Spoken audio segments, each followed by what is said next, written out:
mañana es el rumbo. Bueno, regresamos en este rumbo de la mañana y yo creo que al ritmo que vamos, esta etapa del rumbo, hay que ver si va a durar mucho. Estamos convertidos en el principal Está programa. muy ácido. No, ha sido tan los que lideran esta cosa. Señores, miren, vamos a recibir con un fuerte aplauso a Henry Herrán, un economista. Claro, nuestro amigo. Amigo nuestro, que no nos había hecho el honor, pero ya se dio Aquí hoy. estamos. ¿Cómo estás, Henry? Muchísimas gracias, buenos días a todo el equipo, a todo el público de su importante espacio, un feliz año a toda la gente con la cual no hemos podido compartir todavía y esperando que las cosas puedan mejorar un poquito porque la verdad que el tema del petróleo está muy, pero muy bien. Henry, hablar de economía, hablar de petróleo, factura petrolera. Ayer dabas unas declaraciones, Henry, de que la factura petrolera para este año 2022 se va a incrementar en 1.500 millones de dólares. Evidentemente eso es un problema para el gobierno. Incluso puede terminar siendo más si sigue subiendo el precio. Pero la pregunta es la siguiente, Henry. ¿Por qué si somos tan dependientes del petróleo? ¿Por qué si no producimos? En el momento que el petróleo estaba barato, se maneja la información de que el presidente era partidario de comprar a futuro. ¿Por qué los países no hacen ese tipo de prácticas como nosotros? Mira, qué interesante la pregunta, porque es un tema que, vamos a decir que de vez en cuando aparece, ¿no?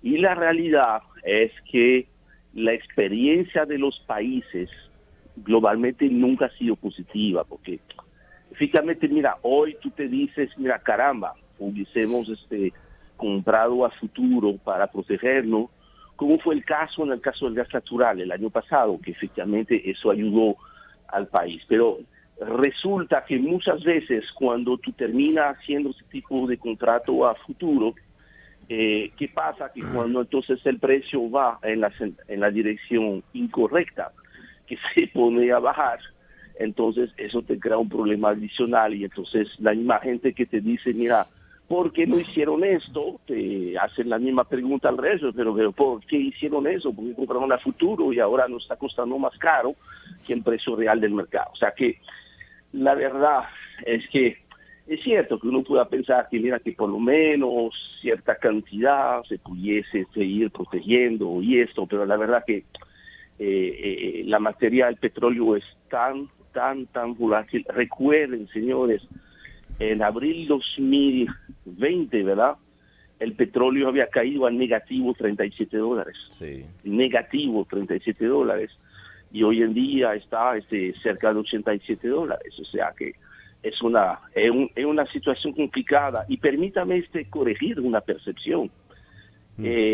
La realidad que no es el gobierno, no es el Estado que termina pagando esto. Es cada uno de nosotros. Porque, a fin de cuentas, de una otra manera, que sea con subsidio o sin subsidio, siempre uno termina pagando esta factura, porque es así que pasa, porque en última instancia nosotros somos los consumidores de este petróleo. Henry, buenos días, Víctor Villanueva, un placer siempre tenerte. Mira, la preocupación yo la veo mayor aún cuando tú tienes que los indicadores de inflación en República Dominicana están entre los más altos del mundo. Y si le agregamos entonces esta variable de los precios del petróleo, esto no es una hecatombe económica lo que se proyecta para el país en los próximos meses. Mira, definitivamente, mira que la principal, fíjense, mira que no es casual que en la última rueda de prensa que dio el Banco Central, ahí unos días antes de finalizar el año, el propio gobernador contestaba una pregunta que le formulara sobre los riesgos de la economía en 2022. Él dijo que él le tenía miedo solamente a una cosa, que era el precio del petróleo. O sea, que estaba muy claro con eso, porque si bien, mira, te afecta a varias cosas, yo creo que efectivamente el principal problema, que ya ha sido un problema durante el año pasado, es la implicación sobre la inflación, porque por más que se ha tratado de no reflejar completamente el precio del petróleo sobre los combustibles. Ya vimos en enero, o sea, ha habido aumentos parciales, pero aún parciales han sido incrementos sensibles. Se ha tenido que dedicar ya 1.000 millones, un poquito más de 1.000 millones de pesos de subsidio solamente durante las 4 primeras semanas. Sí. Pero que eso es hasta el momento realmente manejable, porque recuerden que fiscalmente el impacto y ahí sí estamos hablando del gobierno, del Estado, porque es la parte fiscal, los ingresos, los gastos del Estado. Es cierto que por subir el precio del petróleo, si se aplica efectivamente al precio de los combustibles, automáticamente sube uno de los impuestos, porque recuerden que hay un impuesto que es fijo, en pesos por galón, pero hay otro que es el ad valorem, sí, que es un 16% del precio de paridad de importación, y que, mire, si yo hice un cálculo rápido ayer, una mala regla de 3, pero sí, generalmente las malas reglas de 3 es que precisamente no son tan malas, sí, nos daba que, mira, como el presupuesto 2022 se aprobó sobre la base de un petróleo a $62.70, o sea, prácticamente $25 menos que el precio de hoy, eso implicaría que el Estado pudiese recaudar cerca de 10.000 millones de pesos adicionales por el ad valorem, que esto prácticamente permitiría cubrir por un buen tiempo, vamos a decir, algún subsidio a los combustibles, especialmente si un subsidio un poco más focalizado, que yo creo que la única manera que se pudiese mitigar un poco el efecto sobre la inflación sería tratar de focalizar lo más que se pueda el subsidio, porque mantenerlo generalizado yo creo que va a ser muy, muy, muy difícil. En ese sentido, don Henry, gracias por estar con nosotros.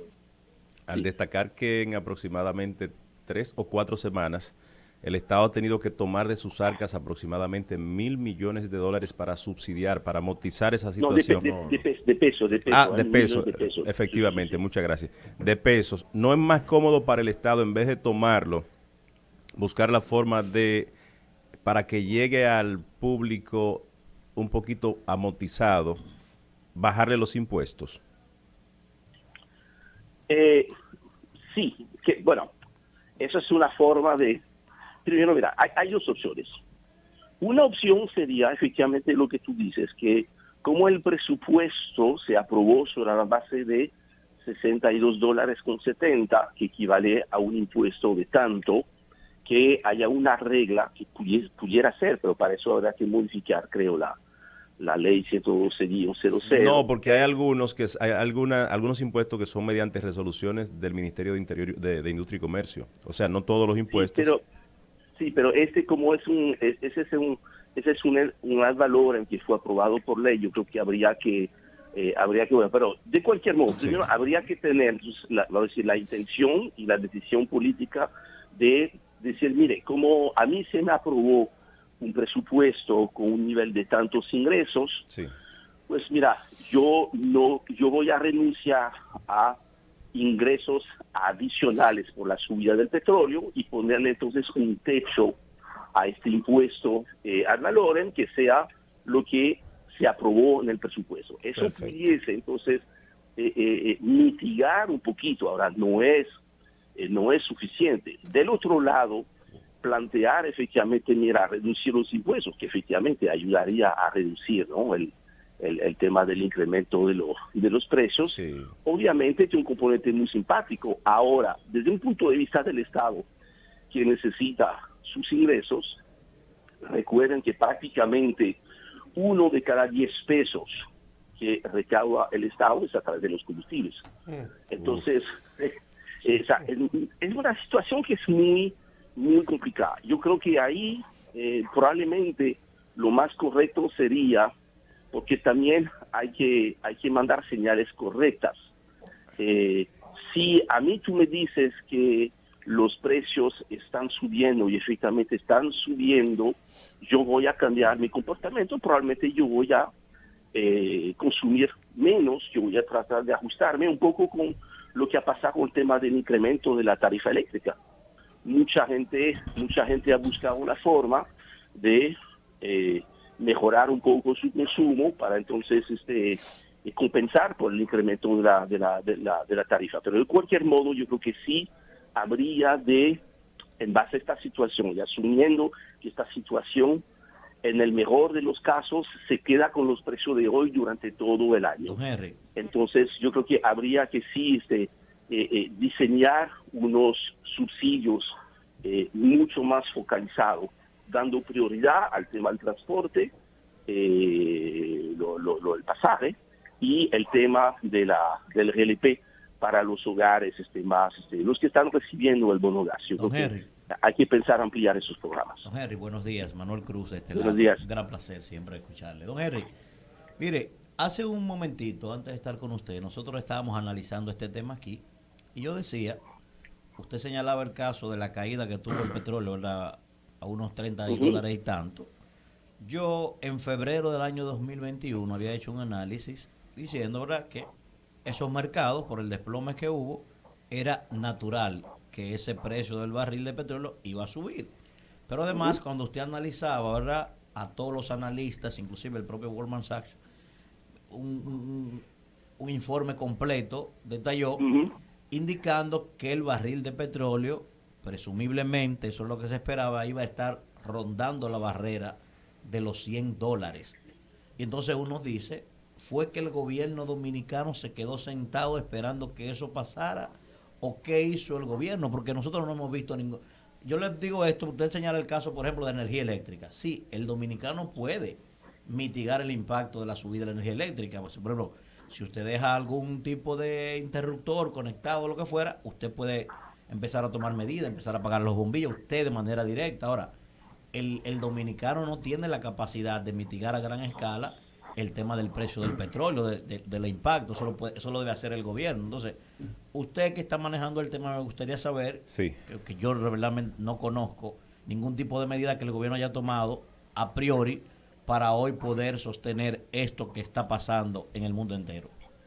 Yo me imagino que cuando se hizo el presupuesto, ¿verdad?, que fue en agosto se formuló el presupuesto, y de hecho en base a un escenario macroeconómico, unas proyecciones que fueron las proyecciones de aquel momento. Que después en noviembre se hizo una actualización de ese marco macroeconómico, subiendo el precio del petróleo, pero eso no se tomó en cuenta para modificar el presupuesto que se terminó aprobando en diciembre. Ahora, en uno de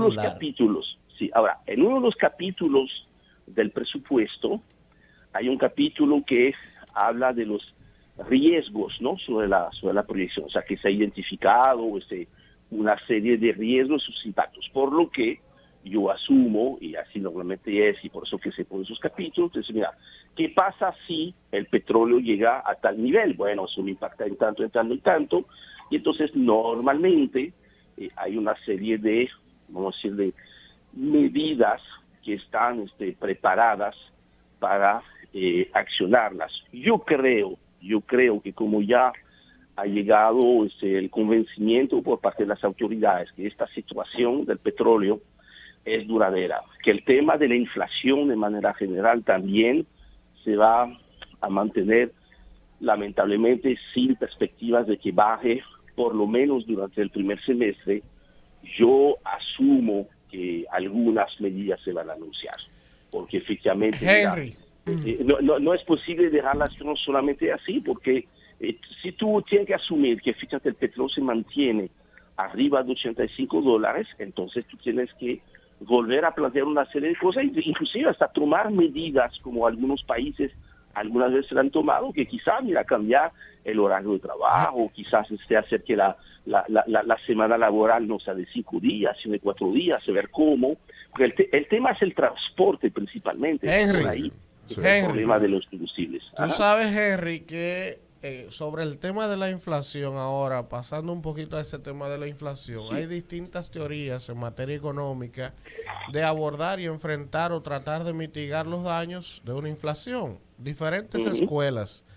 Pero también, Henry, hay distintas teorías, incluso a la hora de determinar a cuál segmento social impacta más y a los más desposeídos y a los más ricos, aunque mucha gente no lo crea. O sea, hay gente que asume que una inflación en un país inmediatamente impacta a la clase más desposeída. Hay economistas que varían en el abordaje de la lectura de ese problema. Ahora yo te pregunto a ti, Henry, en una situación como la actual, donde evidentemente el que menos tiene se ve más expuesto, más propenso a verse afectado por el alza generalizada de los bienes y servicios.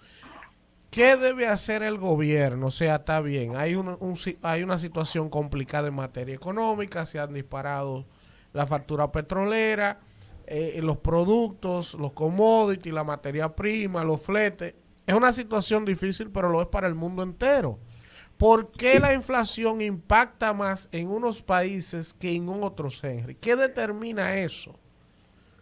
Mira, es muy interesante esta pregunta, porque tú recuerdas que el año pasado, en mayo, que fue cuando República Dominicana registró el pico más alto de inflación en los últimos 12 meses, que había llegado a 10.5% en el ritmo anualizado, la inflación de República Dominicana salía en el tercer lugar más alto del continente, después de Venezuela y Argentina. Bueno, después bajó un poquito, realmente un poquito, estamos hablando estamos ahora en torno a 8.5%, en términos anual. ¿Qué pasa? Que mucho depende de la composición de la canasta de bienes y servicios y el grado de exposición a las importaciones.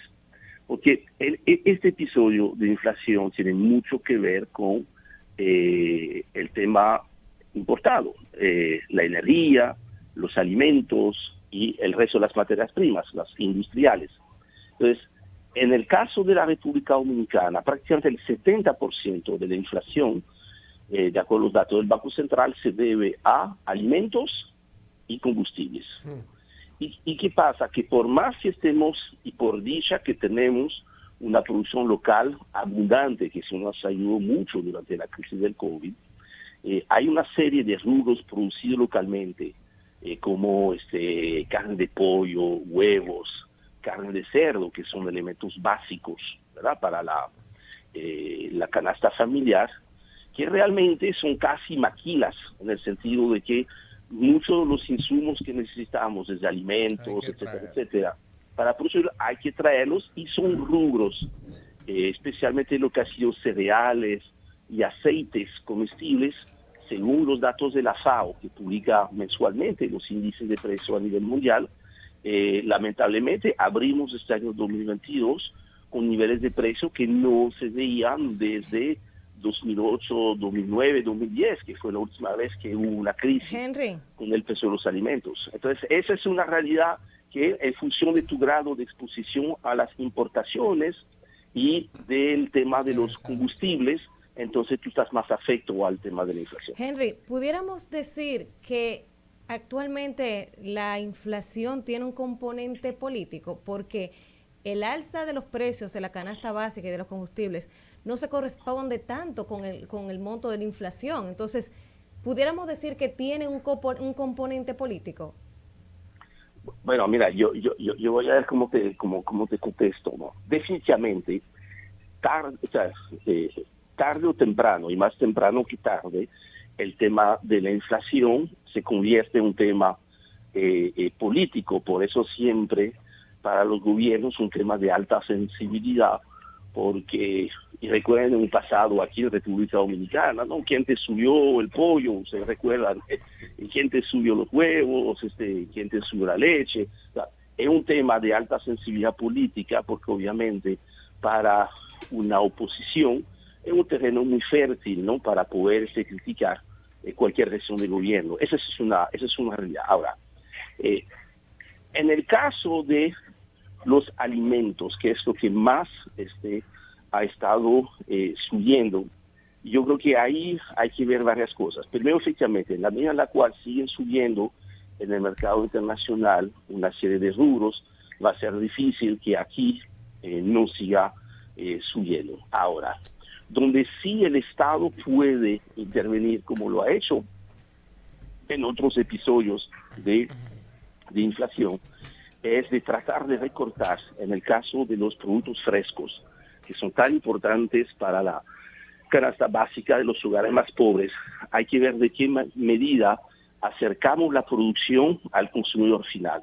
Y es ahí yo creo que la organización de los mercados populares, esas ferias de alimentos que se han hecho, pueden aportar una solución, porque entonces toda esta cadena de intermediación que te encarece mucho los productos entre lo que realmente se le termina pagando al productor en la puerta de la finca y lo que termina pagando el consumidor en la puerta de su casa, hay una diferencia muy grande la cual, mira, se puede trabajar en que entonces quizás el Estado puede estar, quizás a través del INESPRE, a través de las diferentes instituciones, de comprar productos y hacer que entonces todo este margen pues termina siendo como un aporte del Estado. Henry, la CEPAL emite un informe dentro de varios análisis y conclusiones a los cuales arriba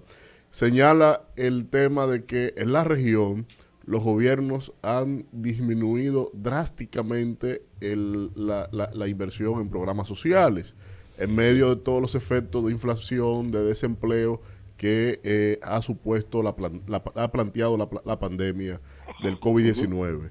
¿Cómo está la inversión en gasto social del gobierno de la República Dominicana? Obviamente todo depende con qué año tú te comparas, ¿no? Sí. Porque obviamente, o sea, cualquier 2019, no me llevo el placebo comunicacional del gobierno, comparado al 2019. No, mira, lo más probable, yo tendría que chequear obviamente los datos ahí con el cierre y con las cosas del 2022, es que si bien obviamente no se podía seguir manteniendo este gasto, ¿no? De subsidio que se dio durante el año 2020 y parte del 2021, sí. Yo creo que de cualquier modo sí, tú terminas teniendo hoy en día un gasto social superior a lo que fue antes de la crisis. Eso no quiere decir que sea suficiente, que de hecho ese es uno de los grandes retos, porque todos esos programas de subsidio que fueron tan necesarios durante la crisis y que en algún momento tú no puedes seguir dando toda la vida, ese dinero hay que poder ahora invertirlo en una partida que todavía está muy subutilizada, que es el presupuesto de salud. Y es ahí donde sí, en el caso dominicano, se ha logrado mantener el 4% de la inflación, pero en el caso de la inversión en salud, es ahí donde se necesitaría poder incrementar el gasto. Henry, muchísimas gracias, como siempre, por estar con nosotros. Un honor y un privilegio. No, muchísimas gracias por la invitación y esperamos la próxima vez de tener un poquito de mejores noticias. Gracias. Que así son las cosas, ¿ok? Así es. Estuvo con nosotros Henry Ebrard, quien es economista y especialista en temas energéticos. Rumbo de la mañana.